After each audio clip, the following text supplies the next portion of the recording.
Well, hey folks, over these last few months I've shared some little tidbits of footage with you of my bush camp project.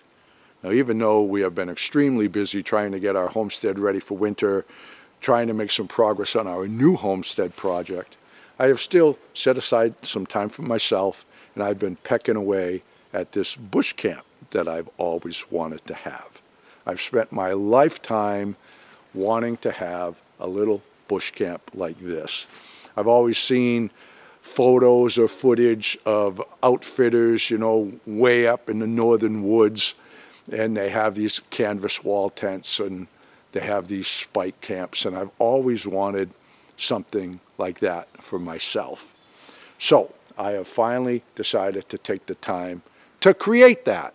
Now, if you followed my channel for any length of time, you would know that doing all of the things that I've always wanted to do and having all of the things that I've always wanted to have is extremely important to me.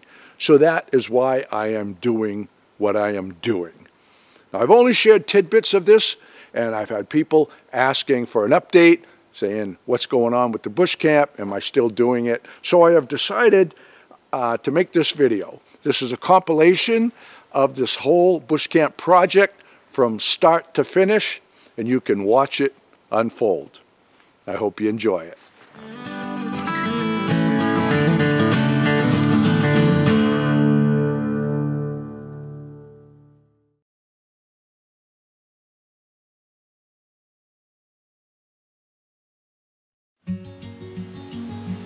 Before I could proceed with setting up a bush camp, I needed to decide where to put it. I chose a location, marked out a trail, and started cutting my way into it. Making the trail wide enough for my ranger will provide access to all the standing dead timber that's back there. A win-win situation, and you know how I feel about those.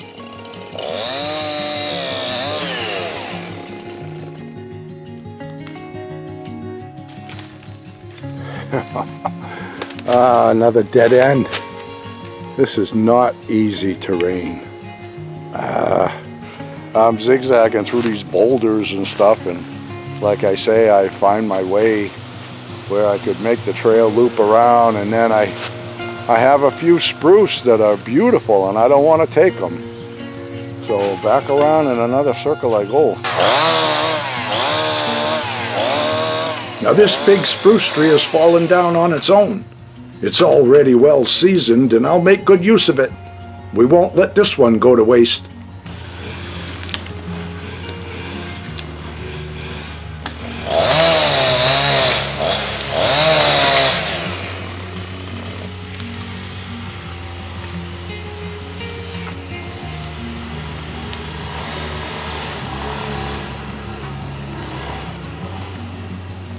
So this spot that I'm filming from is going to be the front of my little bush camp. Looking down the valley, it's all moss and ferns and mostly spruce and balsam. And up that way, there's an underground spring that bubbles out of the ground, so I'll have water. So that's a mountain spring bubbling out of the ground over there. I'm going to sacrifice one of my favorite hunting spots by setting up camp here, because the hunting won't be as good from the activity here. But that's okay. You have to sacrifice to leapfrog from dream to dream, desire to desire. You have to make sacrifices. If you try to pull it all with you, it'll drag you down and you'll never move forward. So that's what I'm going to do. Now let's get down to business. If I want to sleep out here, that also means that I'll want to wake up to a morning coffee, which also means that I'll need a place to do my business. And I don't want to run off all willy-nilly and poop all over the place. This camp needs a latrine, but digging a poop pit in a boulder-studded landscape, well.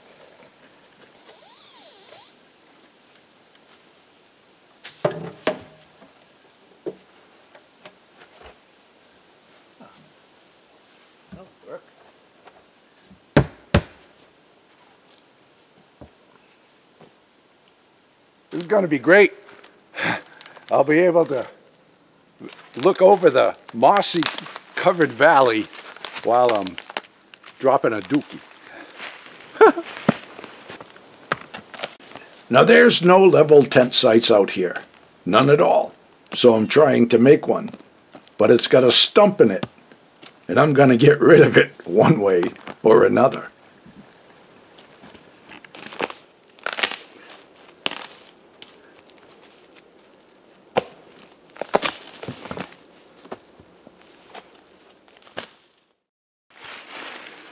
So in this boulder-studded, sloping landscape, I found this little spot right here, and I'm flattening it out.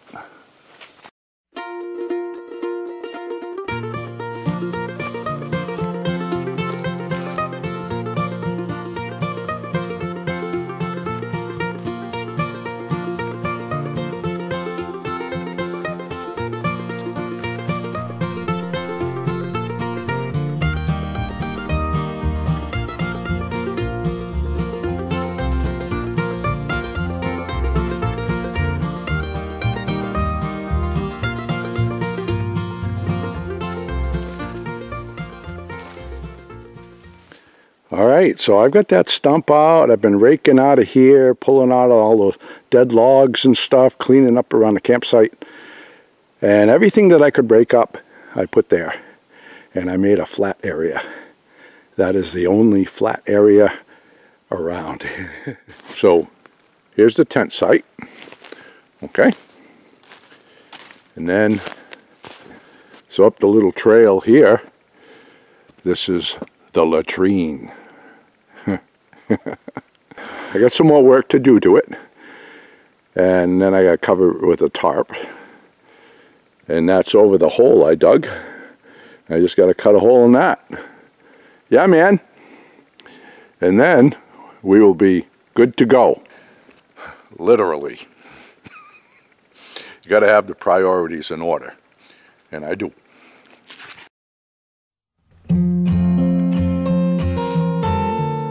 Well, now that the tent is all set up on level ground and the tarp is on the teepee, it's time to make the fire pit. To keep it safe, I dug out all the sod and ground fodder and replaced it with a deep bed of gravel. Gravel I had to carry in, and there was a lot of it.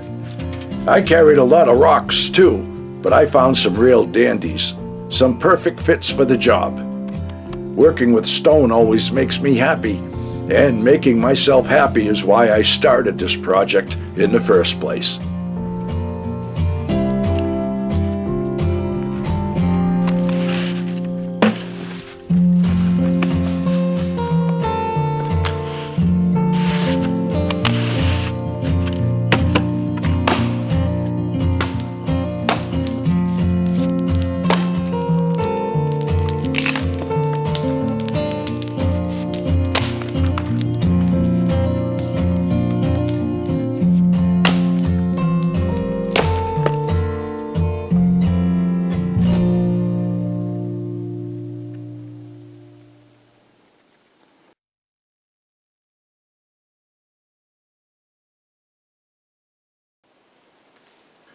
All the balsam trees in the forest out here are dying. It doesn't matter what size they are. They're turning brown and falling down. So I'm harvesting them before they turn punky and useless. I have more than I need at the moment, so I stacked the wood in a U shape, lashed down a few spruce poles temporarily, and threw a tarp over it. I'll fill the center with more wood as I gather it.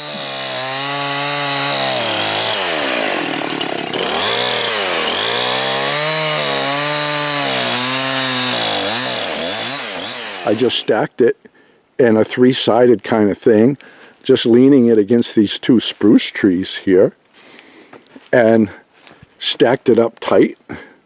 I've got my little carboy bottle here, so I can have running water.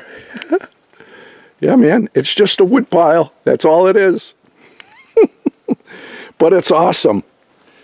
It's just a stack of wood.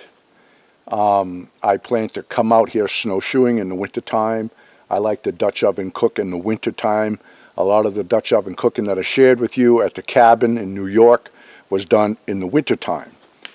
So it also gives us something to do. So I've been stacking up wood out here for that. And I just decided to stack it in a three-sided kind of thing and made a shelf out of it so I could use it as a place to cook. I draped a tarp over it. It's totally temporary. This is just my wood stack. And then over time, I will dismantle it and use the wood. But it was just something that I was playing with. I got an idea in my head, and it's really cool. I brought old caribou rack out here just because I like the way it looks out here. It kind of gives the feeling like it's a wilderness spike camp, you know. Oh, here comes the rain. And then I have my teepee loo. I just draped a tarp over it. Wasn't real fussy. Eventually I'm going to get a better tarp, probably a tan one, and make it better. This is an old tarp I had, but it works. And it kind of has a good look to it. Yeah. So I have my pooper there, right there. And I keep some kindling and stuff in there too. From time to time, I'll take a half a day or a full day and just work out here. I call it work. It's a lot of physical labor doing what I'm doing, but it's playing, and it's really good therapy for me. And when I'm doing all of this stuff, it makes me kind of touch base with my childhood, because I used to escape off to the woods every chance that I could when I was a kid and build little forts. And you know, I'd cook on a fire and I'd fry spam or have dinty moor and whatever I could catch. It was just cool. So doing this at 60 years old, I'll be 60 next month.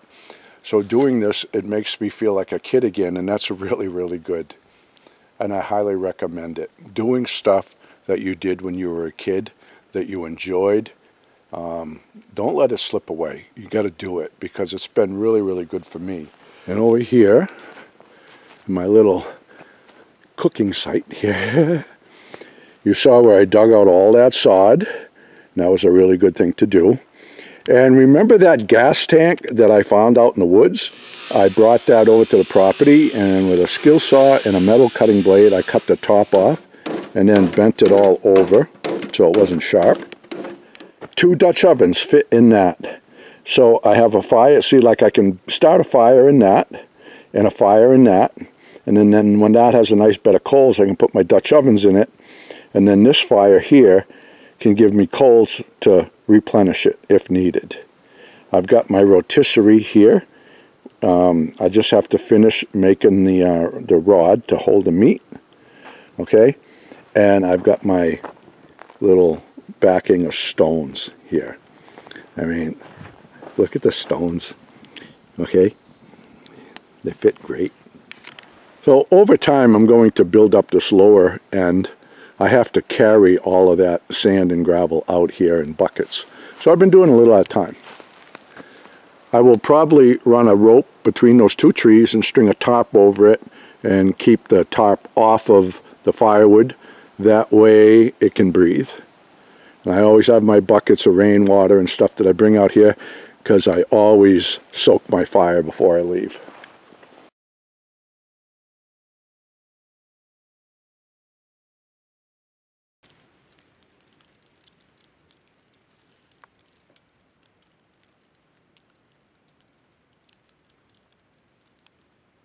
And I'm in here tonight, and I got some candles burning, and it's just cozy in here.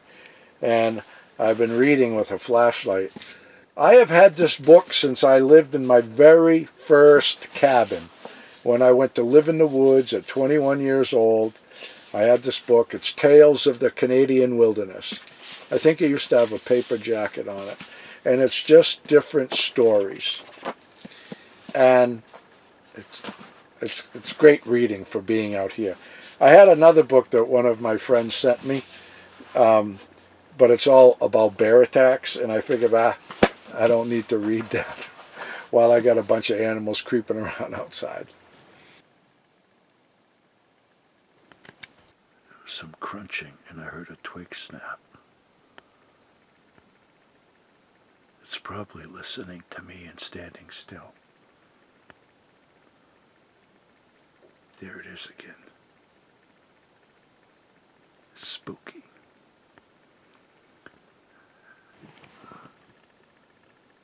I'm in my bed. I woke up a little while ago and I just been laying here trying to fall back asleep. I don't know what time it is, sometime in the night. And I'm listening to the leaves hitting the tent, you know, falling down from the trees. And I could hear a bunch of crunching outside in the leaves. I heard a twig snap. I think that was just a leaf hitting a tent. I hope so. Whatever it is either gone or standing still listening to me talk to you guys.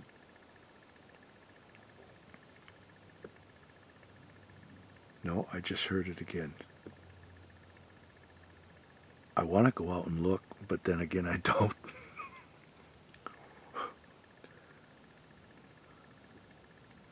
I got 2 trail cameras out here, so it should have it on it, whatever it is.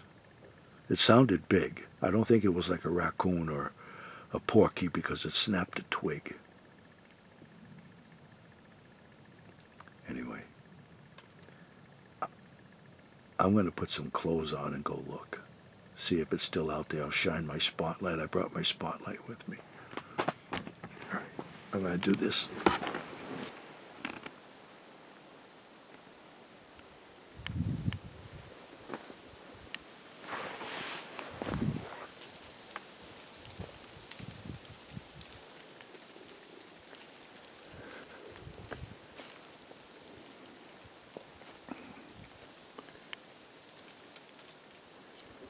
Well, whatever it is, it's gone, I think. Well, whatever it was seems to be gone. I don't hear anything in the leaves. I didn't see any eyes looking at me, nothing like that. But it was exciting, and it made me want to take a piss, so I came back up.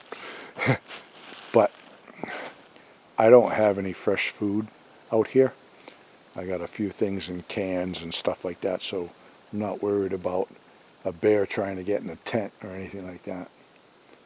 But I had to come out and look. Yeah. I'm anxious to check the trail camera. We'll check that tomorrow. See what it was. Yeah.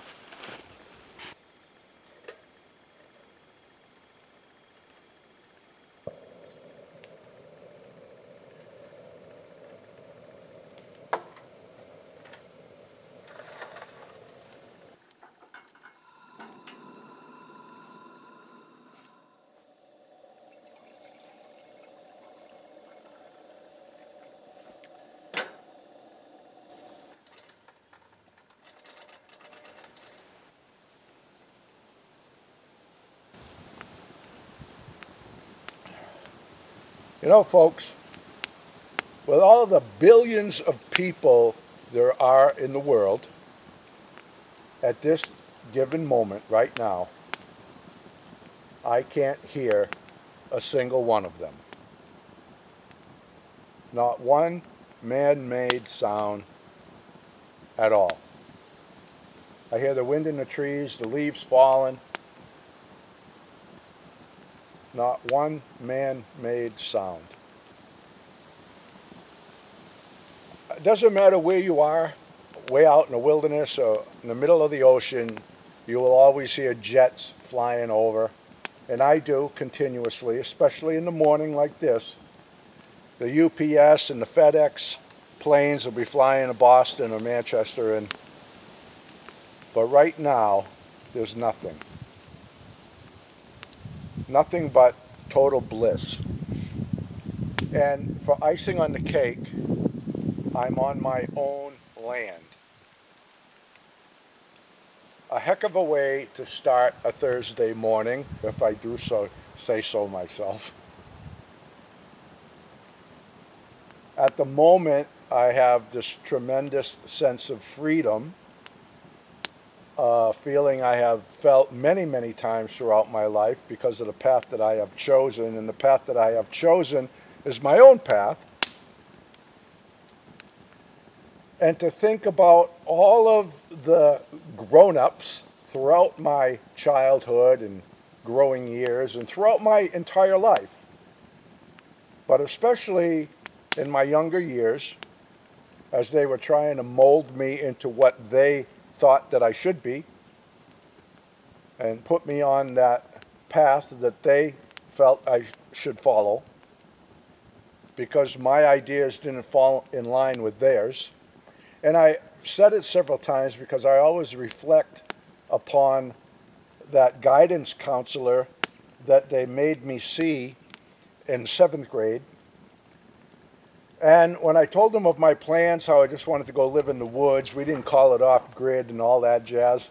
It wasn't a trendy thing. I just wanted to go live in the woods because of what I experienced up here coming up with my parents.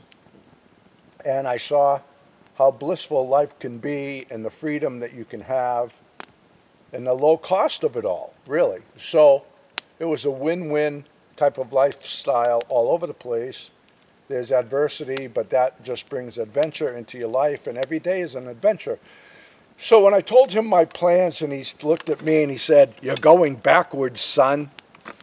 And I know I've mentioned that before, but I reflect upon that moment, and I have many, many times, because how ironic it is that the path that I wanted to follow, live in the woods, is now the trendiest thing going, and people with college degrees and lots of money are selling their homes and going to live the lifestyle. They idolize the lifestyle that I told my guidance counselor I wanted to live, and he said I was going backwards, and little did he know I was thinking far into the future. I love the irony of it. So here I am. This morning, I had a nice night. I slept pretty good. It was kind of exciting with the critter, and I'm anxious to check my trail cams and see what passed by.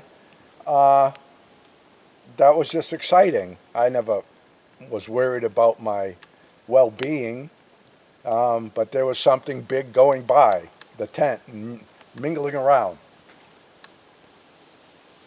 And that's just, that's what makes it. You know, I could wake up in bed, have a fan on or a TV on or whatever like a lot of people do, or be out here doing this, and I chose this, and I'm so glad that I did. I'm on top of the world this morning, folks. You can't put a price on it.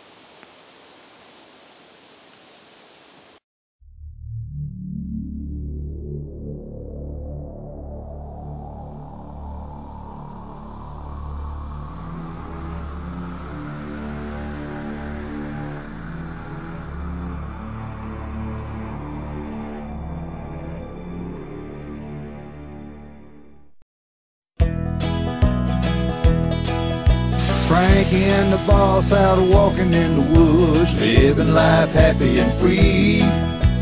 Tracks in the snow everywhere they go. There's a pokey way up in that tree. A beaver built a pond where they have some fun, taking life a day at a time. Best friends until the end. Frankie and the boss. Frankie and the boss. Frankie and the boss.